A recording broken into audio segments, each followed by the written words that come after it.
ও আমার বিশ্বাসী বান্দারা, শোনো শোনো, লা তাসুবুল্লাযীনা ইয়াদউনা মিন দুনিল্লাহ ফায়াসুবুল্লাহা আদওয়াম বিগাইরি ইলম।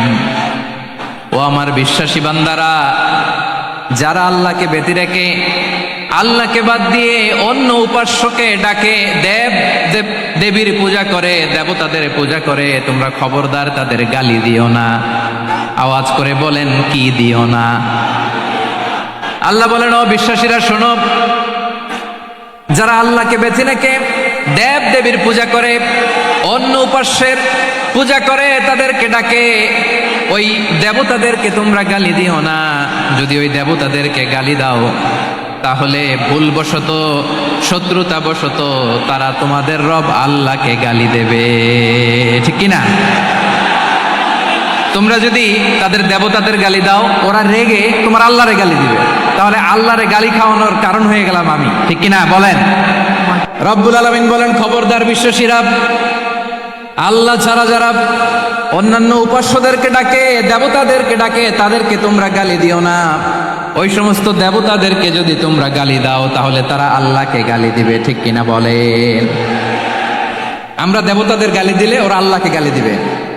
রব্বুল আলামিন বলেন, খবরদার দেবতাদেরকে গালি দিও না, তাহলে ওরা তোমার রব আল্লাহরে গালি দেবে।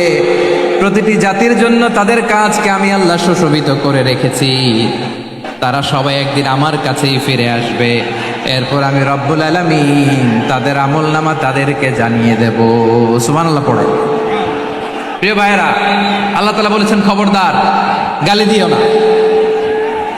আদেশটা কার? আওয়াজ করে বলেন তো। হিন্দুদের দেবতা দেবদেবীদেরকে গালি দেওয়া যাবে না। আওয়াজ করে বলুন প্রিয় ভাইয়েরা, এই আদেশটা কার? এই আপনাদের গলার আওয়াজ। অন্য ধর্মের দেবতাদেরকে যে গালি দেওয়া যাবে না, এই আদেশটা কার? আরো জোরে বলুন, কার? গালি দিবেন কোন দেবতাকে? দিবেন?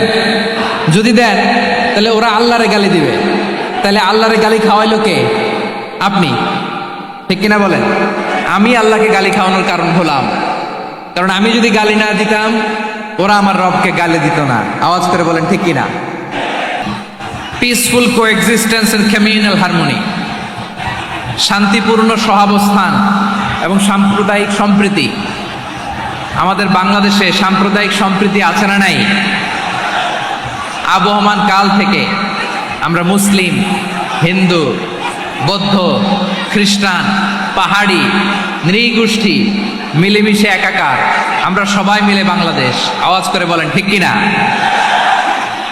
আমাদের পারস্পরিক সম্প্রীতি, ভালোবাসা, সৌহার্দ্যপূর্ণ আচরণ, বোঝাপড়া, এটা বেশ মজবুত, বেশ মজবুত। তবে মাঝে মাঝে আমাদের এই সম্প্রীতির ভেতরে অনেকে ফাটল ধরাতে চায়।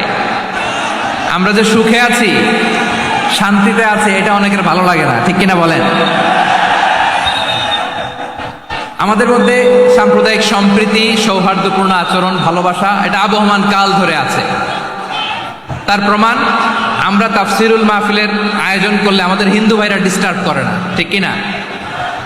এবং আমি যদি বলি হাত তোলেন, হিন্দু ধর্মের কারা কারা এসেছেন, কত শত কত হাজার যে হাত উঠবে, আপনি অবাক হয়ে যাবেন। আমি চাচ্ছি না হাত উঠাতে। আমার নবী ইহুদিকেও সম্মান দিতে কার্পণ্য করে নাই। আওয়াজ করে বলেন আল্লাহু আকবার। উহুদের ময়দানে 70 জন মুসলমান শহীদ হলো। এই ইহুদি, সেও মুসলমানের পক্ষে যুদ্ধ করে নিহত হলো। সুবহানাল্লাহ বলেন। মুসলিমদের লাশ যখন নিয়ে আসা হলো, এই মুখাইরিকের লাশও নিয়ে আসা হলো। মুসলিমদের লাশের পাশে মুখাইরিকের লাশ দেখে বিশ্বনবী মুখাইরিকের প্রতি অনেক খুশি হলেন। আর বিশ্বনবী খুশি হয়ে বললেন, মুখাইরিক খায়রু ইয়াহুদ, মুখাইরিক যদিও তুমি ইহুদি, তারপরে তুমি সব ইহুদিদের মধ্যে সেরা ইহুদি। পড়েন সুবহানাল্লাহ।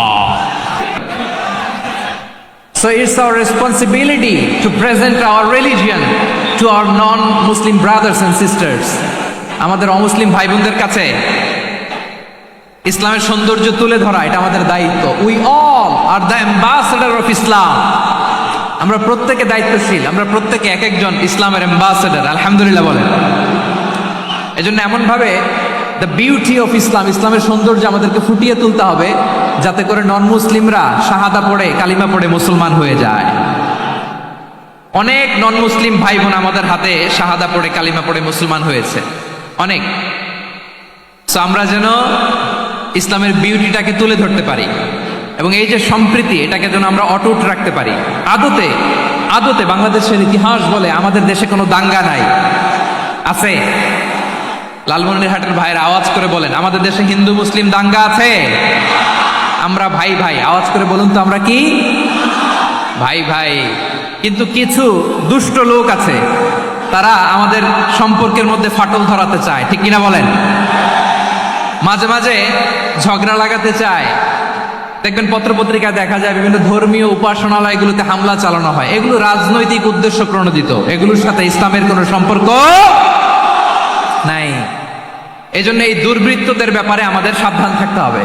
আমরা সবসময় যেমনি ঐক্যবদ্ধ, ইউনাইটেড, আমরা যদি এরকম ইউনাইটেড থাকি, এই সমস্ত দুর্বৃত্তদের কালো হাত ভেঙে দিতে আমাদের 1 ঘন্টাও লাগবে না। চিল্লায় বলো ঠিক কিনা?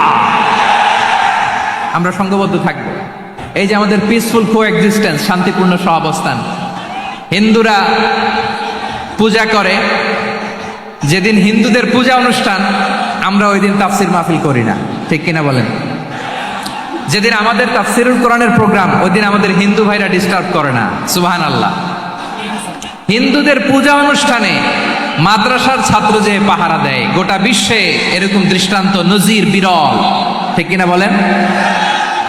আইন শৃঙ্খলা বাহিনীর পাশাপাশি মাদ্রাসার ছাত্ররা যে সেখানে পাহারা দেয়, গোটা পৃথিবীতে এই দৃষ্টান্ত আপনি পাবেন। মাদ্রাসার ছাত্ররা, তারা তো কোরআনের ধারক, তারা হাদিসের ধারক, তারা কেন মন্দির পাহারা দিবে? এই সম্প্রীতিকে ধরে রাখার জন্য, এই সৌহার্দ্যকে ধরে রাখার জন্য, আমাদের পারস্পরিক ভালোবাসাকে অটুট রাখার জন্য। আওয়াজ করে বলতে হবে, ঠিক কিনা? এখন বলেন, আমাদের এই ভালোবাসা অটুট থাক, আমরা চাই কি চাই না? আমরা হিন্দু মুসলিম মিলেমিশে শান্তিপূর্ণ সহাবস্থান, সাম্প্রদায়িক সম্প্রীতি। লালমনিরহাটের ভাইয়ের আওয়াজ করে বলুন, এই সাম্প্রদায়িক সম্প্রীতি আমরা চাই কি চাই না? আল্লাহ এই দেশকে তুমি বরকতময় করো, বাংলাদেশকে তুমি শান্তিময় করো। আওয়াজ করে সবাই বলেন আমিন।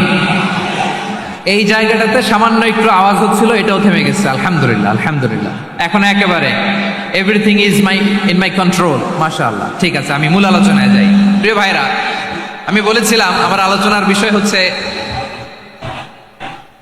শান্তিপূর্ণ সহাবস্থান, সাম্প্রদায়িক সম্প্রীতি। আমরা দেখব ইসলাম আমাদেরকে কি কি দিক নির্দেশনা দেয়। শান্ত হইতে হবে, খরগোশের কানের মতো কান দুটো আমার দিকে করে রাখেন। আমি এখনো উঠে যাব, হাত নাড়ায় লাভ নাই, আমি উঠে যাব। তাকায় থাকো আর কান খাড়া, আওয়াজ হবে না। হ্যাঁ, মাশাআল্লাহ মাশাআল্লাহ, ঠিক আছে। আমরা দেখবো যে রাসূল সাল্লাল্লাহু আলাইহি ওয়াসাল্লাম এই পিসফুল কোএক্সিস্টেন্সের জন্য আমাদের কি শিখিয়েছেন, কি কি গাইডলাইন দিয়েছেন। আমরা 1 2 3 4 করে এগুলো আপনাদের সাথে শেয়ার করব। আমি আপনাদের খেদমতে সূরাতুল আনআমের 108 নম্বর আয়াত তেলাওয়াত করেছি। এখানে আল্লাহ রাব্বুল ইজ্জা ওয়াল জালাল তিনি ইরশাদ করছেন, ওয়ালা তাসুব্বুল্লাযীনা ইয়াদউনা মিন দুনিল্লাহি ফায়াসুব্বুল্লাহা আদওয়ান বিগাইরি ইলম কাযালিকা যায়্যান্না লিকুল্লি উম্মাতিন আমালাহুম থুম্মা ইলা রাব্বিহিম মারজিউহুম ফায়ুনাব্বিউহুম বিমা কানু ইয়ামালুন। রব্বুল আলামিন বলেন, গোলাম ও আমার ইমানদার বান্দারা, শোনো শোনো। তাহলে প্রিয় ভাইয়েরা, ইসলাম আমাদেরকে শিখায়, সূরাতুল আনআমের 108 নম্বর আয়াত থেকে আমরা বুঝলাম কোনো ধর্মকে ছোট করা যাবে না। অন্য ধর্মকে ছোট করা মানে ইসলামকে ছোট করা। অন্য ধর্মের দেবতাকে গালি দেওয়া মানে আল্লাহকে গালি খাওয়া না। আওয়াজ করে বলেন ঠিক কি না? খবরদার, এটা করা যাবে না। আর অন্য ধর্মের দেবতাকে যদি আপনি গালি দেন, ওরা ইসলাম থেকে দূরে সরে যাবে। যাও ইসলামের প্রতি আকৃষ্ট হয়েছিল আর কোনোদিন ইসলামের ধারে কাছে আসবে না। আওয়াজ করে বলেন ঠিক কিনা? এজন্য কখনো কোনোদিন অন্য ধর্মের দেবতাদেরকে গালি দেওয়া যাবে না।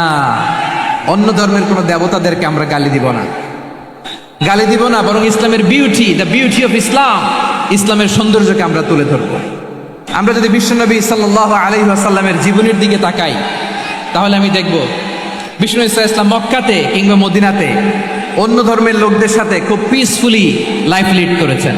হোক মুশরিক, হোক খ্রিস্টান, হোক ইহুদি, বিশ্বনবী সবার সাথে মিলেমিশে ছিলেন। আলহামদুলিল্লাহ বলেন। ইসলাম হচ্ছে পিসফুল রিলিজিয়ান। অন্য ধর্মের প্রতি সহনশীলতার সবক ইসলাম আমাদেরকে দেয়।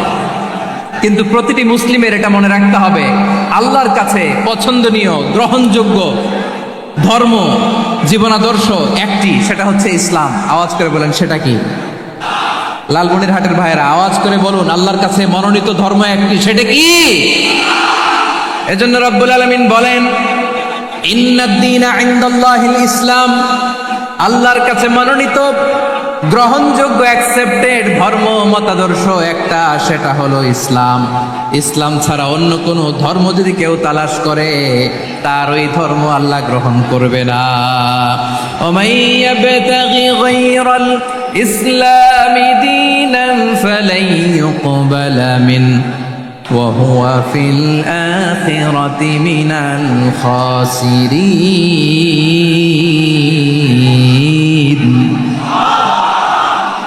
Whoever seek anything except Islam, that won't be accepted from him, and he will be loser in the day of judgment. কিয়ামতের দিন ইসলাম ছাড়া কেউ যদি অন্য কোনো ধর্ম তালাশ করেছে দুনিয়াতে, তার এই মতাদর্শ গ্রহণ করা হবে না।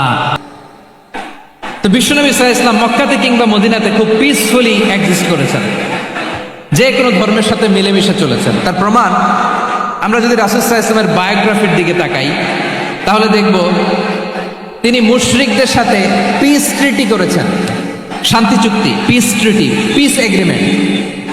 আপনারা হুদাইবিয়ার সন্ধির নাম শুনেছেন? আমার লালমনিরহাটের কলিজার টুকরা ভাইয়েরা, হুদাইবিয়ার সন্ধির নাম আপনারা শোনেন নাই? 6ষ্ঠ হিজরিতে বিষ্ণু ইসা ইসলাম মুশরিকদের সাথে এই ট্রিটি করেছেন, চুক্তি। কাদের সাথে? মুশরিকদের সাথে। আমরা তো মুসলমান বসতে পারি না, মুশরিকদের সাথে ট্রিটি করেছেন, হুদাইবিয়ার সন্ধি। এই সন্ধির আগে মক্কা থেকে কেউ মদিনায় যেতে পারে না, মদিনা থেকে কেউ মক্কায় যেতে পারে না। কিন্তু এই সন্ধির পরে ট্রাফিক স্বাভাবিক হয়ে গেল, মক্কার লোকেরা মদিনায় আসতে পারে, মদিনার লোকেরা মক্কায় আসতে পারে। এটাকে বলে সুলহে হুদাইবিয়া, the peace agreement of Hudaibiya, শান্তি চুক্তি। আমরা পৃথিবীতে এখন অনেক শান্তি চুক্তির নাম শুনি। মক্কার পার্ট গেল, পিস এগ্রিমেন্ট করলেন, শান্তি চুক্তি। বিষ্ণু ইসলাম মদিনায় যে কি করলেন? মদিনায় যে বিষ্ণু ইসলাম মদিনা চার্টার করলেন, মদিনা সনদ, সাহিফাতুল মদিনা, এটার বলে মদিনা চার্টার। যে ওয়েস্টে, ইউরোপে, আমেরিকাতে তারা অনেক চার্টার করে, সব চার্টার মদিনা চার্টার থেকে কপি করা। আওয়াজ করে পড়েন সুবহানাল্লাহ। বিষ্ণু ইসলাম মদিনায় গেলেন, মদিনাতে মুসলিম, মুশরিক, ইয়াহুদি, এই 3 ধর্মের লোক মিলে সব স্টেক হোল্ডার যারা আছে সবাইকে নিয়ে বিষ্ণু ইসলাম মদিনা চার্টার করলেন, মদিনা সনদ। পড়েন সুবহানাল্লাহ।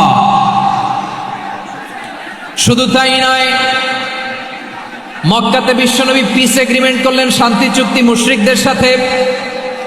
মদিনাতে যে বিশ্বনবী মদিনা চার্টার করলেন, মদিনা সনদ করলেন ইহুদিদের সাথে। আবার মদিনাতে বিশ্বনবী ইহুদিদের সাথে পিস ডায়ালগ করলেন, ইন্টারফেথ ডায়ালগ করলেন, আন্তধর্মীয় সংলাপ করলেন। যেই সংলাপের মূল ভিত্তি ছিল তাওহীদ। মূল ভিত্তি ছিল কি? তাওহীদ। কুল ইয়া আহলাল কিতাবি তাআলাউ ইলা কালিমাতিন সাওয়াইন বাইনানা ওয়া বাইনাকুম আল্লা না'বুদা ইল্লাল্লাহ ولا نشرك به شيئا ولا يتخذ بعضنا بعضا أربابا من دون الله فإن تولوا فقولوا اشهدوا بأننا مسلمون سبحان الله পড়েন। বিশ্বনবী মদিনার ইহুদিদের ডেকে বললেন, ও ইহুদিরা শোনো শোনো, আসো এমন একটা আদর্শের প্রশ্নে আমরা একত্রিত হই, যে আদর্শের প্রচার তোমাদের নবীরাও করেছে, আমিও করি। যে আদর্শের কথা তোমাদের পবিত্র ধর্মগ্রন্থগুলোতে আছে, আমার কোরআনেও আছে, সেটা হলো তাওহীদ। আমরা এক আল্লাহ ছাড়া কারো ইবাদত করব না। আল্লাহর সাথে কাউরে শরীক করব না, আল্লাহ ছাড়া কাউরে রব মানব না। পড়েন সুবহানাল্লাহ। তাহলে আমার প্রিয় লালমনিরহাটের ভাইরা, মদিনাতে যেয়ে তিনি মদিনা চার্টার করলেন, মদিনা সনদ, পিস ডায়ালগ করলেন, শান্তির সংলাপ, ইন্টারফেথ ডায়ালগ করলেন, আন্তধর্মীয় সংলাপ, যার ভিত্তি ছিল তাওহীদ। সুবহানাল্লাহ পড়েন। তাহলে অন্য ধর্মের প্রতি সব সময় ইসলাম সহনশীল, টলারেন্স। যদি আপনি দেখতে চান ইসলামের নবী, বিশ্ব নবীর দিকে তাকান, ঠিক কিনা বলেন? আমরা তো সংখ্যালঘুদের রাইটস প্রোটেক্ট করার জন্য কত আইন বানাই, কত বৈঠক করি, কত সংবাদ সম্মেলন করি। বিষ্ণু সাল্লাল্লাহু আলাইহি ওয়াসাল্লাম সংখ্যালঘুদের রাইটসের ব্যাপারে, অধিকারের ব্যাপারে যে কথা বলেছেন, শুনলে আপনি অবাক হয়ে যাবেন। খবরদার, জেনে রেখো, কেউ যদি কোনো সংখ্যালঘুর উপরে অত্যাচার করে, কোনো সংখ্যালঘুর প্রাপ্য থেকে যদি কেউ কাউকে ঠকায়, সংখ্যালঘুর উপর যদি কেউ কষ্ট দেয়, কোনো সংখ্যালঘুর সম্পদ যদি কেউ জোর করে কেড়ে নেয়, আমি কিয়ামতের দিন বিশ্বনবী ওই সংখ্যালঘুর পক্ষে আর ওই মুসলমানদের বিপক্ষে বাদী হয়ে দাঁড়াবো। সুবহানাল্লাহ বলতে পারলেন না? আল্লাহু আকবার। আপনি নামাজি, আপনি মুসল্লি, আপনি হাজী সাহেব, তাহাজ্জুদ পড়তে পড়তে কপালে দাগ ফেলে দিছেন, আপনার প্রতিবেশী হিন্দু, ভাবছেন আমার তো পাওয়ার আছে, ওর জমিটা দখল করি। বিশ্বনবী বলেন কিয়ামতের দিন ওই হিন্দুর পক্ষে তোর বিরুদ্ধে আমি বাদী হয়ে দাঁড়াবো।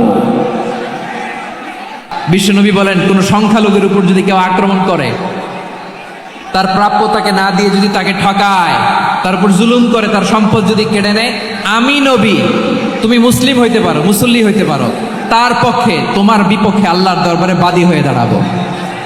আওয়াজ না শোনা যাক, আমারও তো দেখা যায়, আমারও তো দেখা যায়। তাকায় থাকেন, তাকায় থাকলে সওয়াব হবে। কোরআনের কথা যেখান থেকে হয় এদিকে তাকায় থাকলেই বরকত। তাকায় থাকেন। জি জি, মাইক, আমি তার মাইক ঠিক করতে আসি না এদিকে, এই মাইক ঠিক করবো, ওই মাইক ঠিক করবো, ওদিকে পাইলট বলবে হুজুর চলে আসেন। জি বসুন, বসুন, মাশাআল্লাহ। হ্যাঁ, খুব শান্ত, ঠিক আছে। পুলিশ ভাইরা না খেয়ে দিনরাত আপনারা যাতে সুশৃঙ্খল একটা প্রোগ্রাম উপহার পান, এটাই চেষ্টা করতেছে, আপনাদেরকে কষ্ট দিতে আসে নাই, একটু একটু সহযোগিতা করেন। জি মাশাআল্লাহ। হ্যাঁ, ঠিক আছে। বিষ্ণু ইসলাম ওনার ইহুদি প্রতিবেশীর বাসায় যেতেন। কোন প্রতিবেশী? ইহুদি। আওয়াজ করে বলেন, কোন প্রতিবেশী? ইহুদি। এক ইহুদি কিশোর বিষ্ণু ইসলামের খেদমত করতে, ইহুদি ছেলে আমার নবীর খেদমত করতো, তারা ছিল নবীর প্রতিবেশী। তো অনেক দিন হয় ইহুদি ছেলেটা আসে না।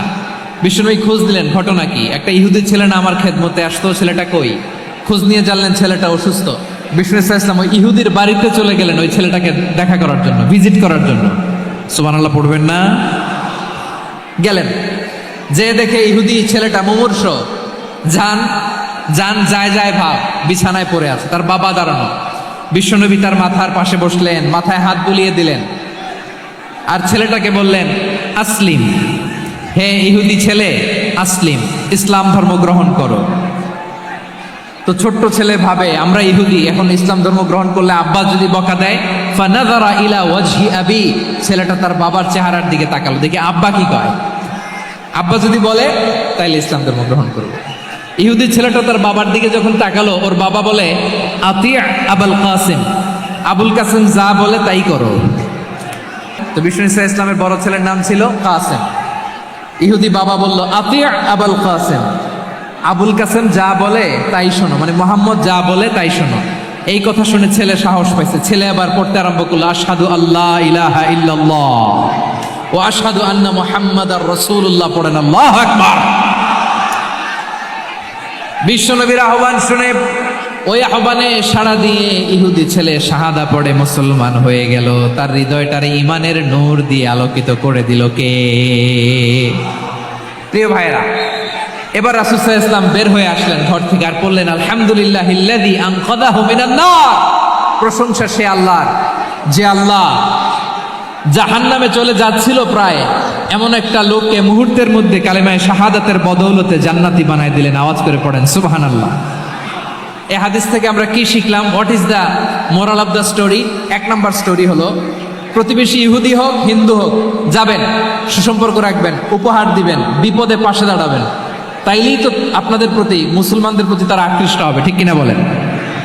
আপনি যদি হিন্দুদের সাথে, বৌদ্ধদের সাথে নাই মিশেন, নাস্তিকের কাছে নাই যান, তো ইসলামের সৌন্দর্যটা ওরা বুঝবে কেমনে? আমার অনেক হিন্দু পরিচিত ভাই আছে, ওরা আমাদের ইফতারির প্রোগ্রামে এসে একসাথে ইফতারি করে। অনেক মদখোর আমার সাথে বসে একসাথে ডিনার করে, হাফ প্যান্ট পরা, গলায় স্বর্ণের চেইন, হাতে স্বর্ণের ব্রেসলেট, আইসা আমার সাথে ডিনার করছে, আছে এরকম। গাঁজাখোর, আমি বলে আসো, welcome welcome to my dinner, আসো বসো। বসলেই তো আমি ওর ডিএনএ, চিন্তার ডিএনএ চেঞ্জ করে দেওয়ার সুযোগ পাবো। চিল্লায় বলো ঠিক কিনা? আসতে হবে আমার কাছে। Our door is open. The door of Islam is open 24/7. সব সময় আমাদের ইসলামের দরজা আমার অমুসলিম ভাইদের জন্য খোলা আছে না নাই? এই হাদিস থেকে দুইটা শিক্ষা। এক নম্বর শিক্ষা, প্রতিবেশী মুসলিম হোক অমুসলিম হোক, যান, অসুস্থ হইলে একটু আপেল নিয়ে যান, আঙ্গুর নিয়ে যান, কমলা নিয়ে যান, তাদের সাথে ভালো আচরণ করেন। ইসলামের বিউটি দেখে, সৌন্দর্য দেখে অবাক হবে, নসিব ভালো হলে কোনোদিন কালিমা পড়ে মুসলমান হয়ে যাবে, ঠিক কিনা বলেন? তাহলে অমুসলিমের সাথে ভালো সম্পর্ক। বিশ্বনবী ইহুদির বাড়িতে গেলেন, ইহুদির বাড়ি, এই যে আমাদের বকশি ভাই ওয়াদা নিল, হাত তোলালো, মিম বলে এত কথা বলল, তো আমি জেলায় জেলায় যে খালি হাত নাড়াই তোমাদের জন্য নাকি? হ্যাঁ, হাত নাড়াই শুধু, এই ধাক্কাইতে ধাক্কাইতে এদিকে এসে হাত নাড়াইতেছে, হয়েছে তো, দেখলাম তো, ঠিক আছে, মাশাআল্লাহ, অনেক সুশৃঙ্খল, অন্যান্য যে কোনো জেলার চেয়ে অনেক সুশৃঙ্খল। আমার দিকে তাকাও, আমার দিকে তাকাও,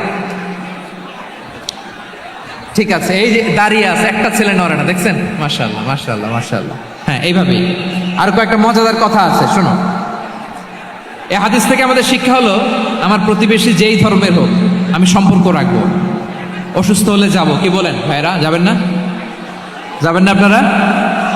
আচ্ছা, 2 নম্বর শিক্ষা হলো, বিষ্ণু ইসা ইসলামের খাদেম ছিল ইহুদি, এতদিন খেদমত করলে একদিনও বিশ্বনবী ওরে কালিমার দাওয়াত দেয় নাই। কারণ কি? বিশ্বনবী একটা ভালো সময়ের অপেক্ষা করতেছিলেন, প্রপার টাইমিং। দাঈর কাজ হচ্ছে দাঈ ইলাল্লাহ, সে হচ্ছে সুযোগ সন্ধানী। দাঈ সুযোগ খুঁজে, কখন দাওয়া দিলে ব্যাটে বলে হবে, ঝুপ বুঝে কোপ মারে, ঠিক কিনা বলেন? বিষ্ণু ইসলাম ভালো সময়ের অপেক্ষা করতেছিলেন, দেখি ভালো সময় আসুক আসুক আসুক আসুক। আস্তে আস্তে এমন সময় আসছে, ছেলে এবার মুমূর্ষ। অসুস্থ ব্যক্তির হৃদয় অত্যন্ত নরম থাকে, হসপিটালে যখন কেউ যায় তার হৃদয়টা বড্ড নরম থাকে, মৃত্যুর ভয়ে তার অন্তরটা নরম থাকে, ঠিক কিনা বলেন? এই প্রপার টাইমিং এর অপেক্ষা করতেছিলেন। যখনই টাইমিং পেয়েছেন, দাওয়াত দিলেন, পড়ো লা ইলাহা ইল্লাল্লাহ, সুবহানাল্লাহ পড়েন সবাই।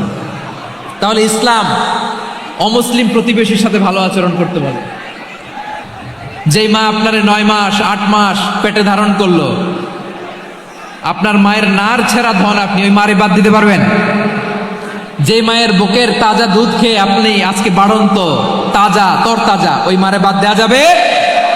মায়ের এক ধারে দুধের দাম, কাটিয়া গায়ের চাম, পাপুষ বানাইলেও ঋণের শোধ হবে না, এমন দরদি ভাবে কেউ হবে না আমার মাহা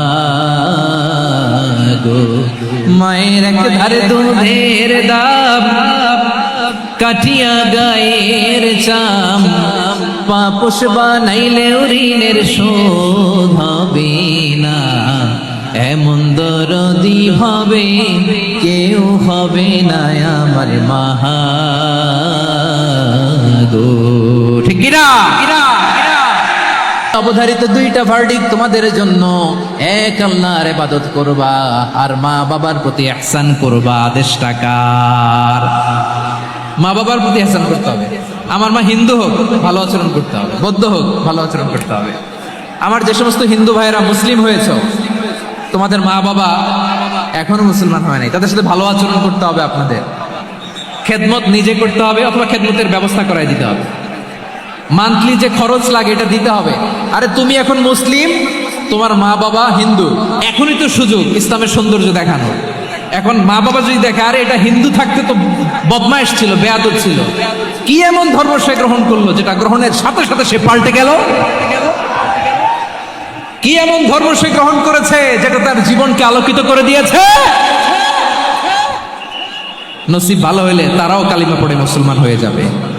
আমার ভাইরা, বিশ্বনবীর বয়স তখন প্রায় 51 বছর। কত বছর? বিশ্বনবীর সবচেয়ে কাছের মানুষ খাদিজা রাদিয়াল্লাহু তাআলা আনহা ইন্তেকাল করেছেন। বিশ্বনবী বড্ড কষ্ট পেলেন, হৃদয়টা ভেঙে খান খান। যিনি ঘরের ভেতরে বিশ্বনবীকে সান্ত্বনা দিতেন, ভালোবাসা দিতেন, বাইরে গেলে কুরাইশরা বকাঝকা করে, অত্যাচার করে, কিন্তু আম্মাজান খাদিজা রাদিয়াল্লাহু তাআলা আনহা ঘরটারে এমন শান্তির নীর বানায় রেখেছেন, এই ঘরের ভিতরে ঢুকলে বিশ্বনবীর কলিজাটা ঠান্ডা হয়ে যেত। এজন্য রব্বুল আলামিন বলেন, খাদিজা, ও আমার বান্দি খাদিজা, জান্নাতে এমন স্পেশাল একটা ঘর আমি তোমার জন্য রেডি করে রেখেছি। ওই ঘরের মধ্যে কোনো আওয়াজ নাই, ওই ঘরের মধ্যে কোনো নয়েজ নাই, ওই ঘরে কোনো বিশৃঙ্খলা নাই। কারণ মক্কার জমিনে আমার নবী কুরাইশদের বিশৃঙ্খলা, নয়েজ আর ঝামেলাগুলোকে উপেক্ষা করে যখন তোমার ঘরের ভিতরে ঢুকতো, ঘরটারে তুমি শান্তির নীর, ঠান্ডা, নীরব, নিস্তব্ধ, নিঝুম আর শান্তির নীর বানিয়ে রেখেছো। এজন্য জান্নাতে স্পেশাল একটা শান্তির নীর আমি তোমারে উপহার দেব। ওই প্রিয়তমা স্ত্রী খাদিজা ইন্তেকাল করলেন, বিশ্বনবীর হৃদয় ভেঙে খান খান। আবার ওনার চাচা আবু তালেব ইন্তেকাল করলেন, যিনি পলিটিক্যাল শেল্টার দিতেন নবীকে। কে দিতেন? আবু তালেবের ভয়ে, বিশ্বনবীর এই চাচার ভয়ে কোনো মুশরিক নবীর গায়ে হাত দেওয়ার সাহস পায় নাই। এখন স্ত্রীও নাই, চাচাও নাই, নবীকে আশ্রয় দেওয়ার কেউ নাই, নবীর চারদিকে অন্ধকার। নবী এখন কই যাবেন? আমার পেয়ারা নবী নতুন স্টেশন খুঁজতেছেন, নতুন দাওয়াতি প্ল্যাটফর্ম খুঁজতেছেন। তিনি যায়েদ বিন হারেসা রাদিয়াল্লাহু তাআলা আনহুকে নিয়ে মক্কার পাশের একটা নেইবরিং সিটি তায়েফে চলে গেলেন। কোথায় চলে গেলেন? লালমনিরহাটের ভাইয়ের আওয়াজ করে বলেন, কোথায় গেলেন? তায়েফে চলে গেলেন দিনের দাওয়াত দেওয়ার জন্য। কি দেওয়ার জন্য? নাকি জমি কিনতে গেছিলেন? জমি কিনতে, দুনিয়ার যশ খ্যাতির জন্য, নিজের কোনো লাভের জন্য? তায়েফবাসীদেরকে জাহান্নামের আগুন থেকে বাঁচানোর জন্য। আওয়াজ করে বলতে হবে, ঠিক কিনা? বিশ্বনবী বিশাল মরুপথ, পাহাড়ি পথ পাড়ি দিয়ে তায়েফের মরুজমিনে গেলেন কোরআনের দাওয়াত নিয়ে, ইমানের দাওয়াত নিয়ে। কিন্তু তায়েফের লোকেরা বিশ্বনবীর দাওয়াতকে শুধু প্রত্যাখ্যান করেই থামে নাই, তারা বিশ্বনবীর সাথে অত্যন্ত খারাপ আচরণ করেছে। বিশ্বনবীকে শারীরিকভাবে হেনস্থা করেছে, আমার নবীকে শারীরিকভাবে অত্যাচার করেছে, আমার পেয়ারা নবীর গায়ে পাথর মেরেছে, বিশ্বনবীর গা বেয়ে ঝরঝর করে রক্ত ঝরেছে, নবী জামিনের মধ্যে লুটিয়ে পড়েছেন, আবার মেরেছে, আবার নবী হাঁটতে শুরু করলেন, পেছন থেকে আবার মেরেছে, আবার নবী রক্তাক্ত হয়ে জামিনের মধ্যে লুটিয়ে পড়লেন, আবার মেরেছে। বিশ্বনবীর মতো এত সুশ্রী মানব, বিশ্বনবীর মতো এত শুভ্র মানব, বিশ্বনবীর মতো এমন চমৎকার দেহাবয়ব দিয়ে রব্বুল আলামিন কাউকে বানান নাই। এরকম চমৎকার মানুষটাকে তারা তায়েফের ওই জমিনে রক্তাক্ত করেছে। বিশ্বনবী দুনিয়ার কোনো স্বার্থের জন্য সেখানে যান নাই, নিজের কোনো লাভের জন্য, প্রাপ্তির জন্য যান নাই, তায়েফবাসীদের জাহান্নামের আগুন থেকে বাঁচাতে গিয়েছেন। ঠিক কিনা বলেন? খেয়ে না খেয়ে দিন প্রচারের কাজে নিজেকে দিয়েছ বিলিয়ে, তায়েফের কাফিরেরা চিনল না সে আলো, দুষ্ট ছেলেদের পিছু দিল লেলিয়ে, পাথরের আঘাতে ক্ষত বিক্ষত হয়ে সারা শরীর থেকে রক্ত ঝরে। হে রাসূল তোমাকে ভুলি আমি কেমন করে, হে রাসূল তোমাকে ভুলি আমি কেমন করে। পারেন না আপনারা? ধরুন আমার সাথে। হাজার ব্যথা বেদনার পরে ফিরে আসনি তুমি আপন ঘরে, দিনের আলো তুমি ছড়িয়ে দিতে চলে গেলে মদিনায় মক্কা ছেড়ে। হে রাসূল তোমাকে ভুলি আমি কেমন করে, হে রাসূল তোমাকে ভুলি আমি কেমন করে। ঠিক কিনা বলে প্রিয় ভাইরা? তায়েফের ছেলেরা নবীকে রক্তাক্ত করলো। আমার নবী কই যাবে? কই যাবে? মক্কায় জায়গা নাই, তায়েফে জায়গা নাই। তায়েফ থেকে ভারাক্রান্ত মন নিয়ে আমার নবী মক্কায় ফিরে আসলেন। বিশ্ব নবী মক্কায় ঢুকতে পারেন না। মক্কার মরুভূমির দিকে তাকিয়ে, উপত্যকার দিকে তাকিয়ে বিশ্বনবী ধা ধা করে কাঁদেন, ঝরঝর করে। নবীর চেহারা মোবারক থেকে চোখের পানিগুলো বেয়ে বেয়ে পড়ে। আমার জন্মস্থান, আমার শৈশব, কৈশোর, যৌবন কেটেছে এই মক্কায়। আমার এলাকায় আমি ঢুকতে পারি না। বিশ্বনবী মক্কার অনতি দূরে দাঁড়িয়ে জায়েদকে পাঠালেন, জায়েদ যাও দেখো কেউ আমাকে সাপোর্ট করার মতো আছে কিনা, যাও অমুকের কাছে যাও। জায়েদ গেলেন, তারাও প্রত্যাখ্যান করে ফিরিয়ে দেয়। বিশ্বনবী বললেন যাও অমুক লোকের কাছে যাও, তিনিও প্রত্যাখ্যান করে ফিরিয়ে দিলেন। কেউ বিশ্বনবীকে আশ্রয় দিতে রাজি হয় না। নিজ জন্মভূমিতে বিতাড়িত বিশ্বনবী, সর্বশেষ বিশ্বনবী বললেন যাও মুতঈম ইবনে আদির ঘরে যাও। মুতঈম ইবনে আদি মুশরিক, তার কাছে যাও। গেলেন, মুতঈম ইবনে আদি রাজি হয়ে গেল। সুবহানাল্লাহ পড়েন। দেখেন অনেক বিপদের সময়ও আমি নিজে সাক্ষী, সামাজিকভাবে রাজনৈতিকভাবে কত ঝঞ্ঝা, কত ষড়যন্ত্র, কত কনস্পাইরেসি পাড়ি দিয়ে আমাদেরকে সামনে এগিয়ে যেতে হয়। এই শত্রুদের ভেতরেও একজনকে দাঁড় করিয়ে দেয় যে আল্লাহর কোরআনের জন্য রেডি হয়ে যায়। পড়েন সুবহানাল্লাহ। মুতঈম ইবনে আদি, আল্লাহ তার মনকে নরম করে দিলেন। মুতঈম বলে মুহাম্মদ আমি তোমাকে আশ্রয় দিব। তার দুই ছেলেকে পাঠালেন, যাও খোলা তলোয়ার নিয়ে, স্কট দিয়ে, গার্ড অফ অনার দিয়ে মোহাম্মদকে মক্কায় ঢুকাও, আর বলো আমি আমান দেব। আমান কি দিব? আমান মানে সিকিউরিটি, নিরাপত্তা। সিকিউরিটি ছাড়া, আমান দেওয়া ছাড়া কেউ থাকতে পারতো না মক্কায়। দুই ছেলে বিষ্ণু ইসা ইসলামকে নিয়ে আসলো। নবী কাবার চারদিকে তাওয়াফ করলেন, নামাজ পড়লেন। আবু জাহেল, উতবা, শাইবা, ওয়ালিদ ইবনে মুগীরা সবাই দেখে, কেউ কিছু করতে পারে না। কারণ মুতঈম ইবনে আদি ঘোষণা দিয়েছেন আমি মুহাম্মদকে আমান দিয়েছি, মুহাম্মদের গায়ে যেন কেউ স্পর্শ না করে। আওয়াজ করে পড়েন সুবহানাল্লাহ। নবীর এই বিপদকালে মুহূর্তে মুতঈমের হৃদয়টারে নরম করে দিল কে? আচ্ছা লালমনির হাটের ভাইয়েরা বলেন, এই মুতঈম কি মুসলিম ছিল না মুশরিক? সবাই বলতে হবে মুসলিম না মুশরিক? তাহলে মুশরিকের কাছ থেকে নবী পলিটিক্যাল অ্যাসাইলাম, আধুনিক রাষ্ট্রবিজ্ঞানের ভাষায় পলিটিক্যাল অ্যাসাইলাম, যেটাকে বলে রাজনৈতিক আশ্রয়, ওনার আমান বা নিরাপত্তার এই ঘোষণায় তিনি মক্কায় ঢুকলেন। যতদিন নিরাপত্তা ছিল ছিলেন। মুতঈম যখন মারা গেল, বিষ্ণু ইসা ইসলাম হিজরত করে মদিনায় চলে গেলেন। সুবহানাল্লাহ। সুবহানাল্লাহ নাই? ওই যে চিল্লাচিল্লি যে কথা বোঝে নাই, কোন জিনিস মিস করছে ওরা নিজেরাও বোঝে নাই। বিশ্বনবী মুতঈমের এই সাহায্যের কথা বলে নাই। 70 জন মুশরিক হাঁটু গেড়ে বসা, নবী চাইলে এখনই এক্সিকিউশন অর্ডার দিতে পারে। তিনি বললেন আজকে যদি মুতঈম বেঁচে থাকতো, আর মুতঈম যদি তোদের জন্য সুপারিশ করতে, এই আবর্জনাগুলোর ব্যাপারে সুপারিশ করতে, আমি মুহূর্তেই তোদেরকে এমনি মাফ করে দিতাম। এবার বলেন ইসলাম কি ন্যারো মাইন্ডেড না ব্রড মাইন্ডেড? শুধু তাই নয়, যাকে যে সম্মান দেয়ার আমার নবী দিতেন, হোক আস্তিক হোক নাস্তিক, হোক মুসলিম হোক অমুসলিম। বিষ্ণু ইসা ইসলাম যখন রোমান সম্রাটের কাছে চিঠি লিখেছেন, আমার প্রিয় লালমনির হাটের ভাইয়েরা অল্প কয়েক মিনিট কয়েকটা জরুরি কথা বলবো। এদিকে তাকান, এদিকে তাকান। রোমান সম্রাটের কাছে বিশ্বনবী যখন চিঠি লিখলেন মিন মুহাম্মদ রাসূলিল্লাহ ইলা হিরাকলা আযীমির রোম। মুহাম্মদের পক্ষ থেকে হিরাক্লিয়াসের কাছে, যিনি হচ্ছেন আযীমির রোম। এটা নবী নিজ থেকে বানায় লিখছেন অতিরিক্ত সম্মান দিয়ে। যে সমস্ত অমুসলিম আমাদেরকে নিশ্চিহ্ন করে দিতে চায়, যে সমস্ত অমুসলিম আমাদের ভূখণ্ড থেকে আমাদেরকে তাড়িয়ে দিতে চায়, যে সমস্ত অমুসলিম আমার ধর্ম নিয়ে তুচ্ছতাচ্ছিল্য করে, চিল্লায় বলেন ঠিক কিনা,